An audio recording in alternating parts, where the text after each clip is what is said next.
ายเป็นทหารเข้าประจำการอยู่ที่สายแดนด้วยความหักแผ่นดินห่วงแหนอยู่สายแดนแสนเปี่ยวหัวใจขาดคนดูแลขาดคนเทคแค่ดูแลหัวใจรอคอยน้องมาอยู่ใกล้ดูแลหัวใจทหารน้อยคนจนจากหัวใจดวงน้อยที่เฝ้าคอยหักที่ต้องอกหักซ้ำหาเพราะภัยบางคนต้องเจ็บอย่างนี้เฮ็ดดีบ่มีภัยสนทหารน้อยคนจนหน้ามนบ่อยากเลี้ยวแล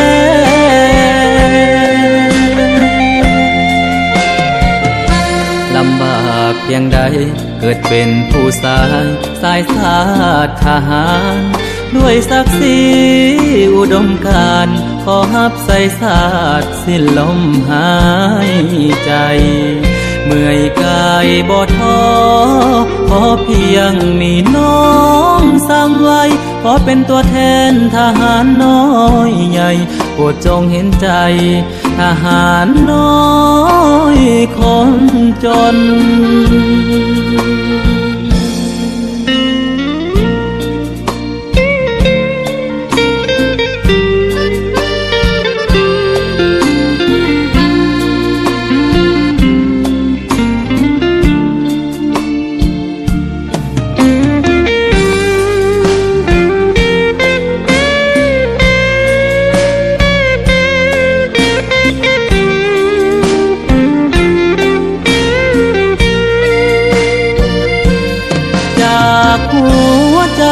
ดวงน้อยที่เฝ้า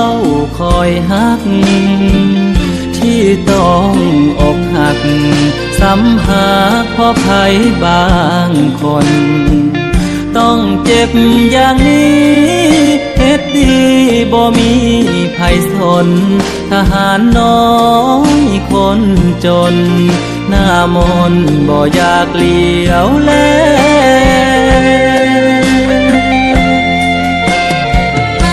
ลำบากเพียงใดเกิดเป็นผู้สายสายชาติทหารด้วยศักดิ์ศรีอุดมการณ์ขอฮับใส่ศาสตร์สิ้นลมหายใจเมื่อยกายบ่ท้อขอเพียงมีน้องซ้ำไว้ขอเป็นตัวแทนทหารน้อยใหญ่โปรดจงเห็นใจทหารน้อยคนจน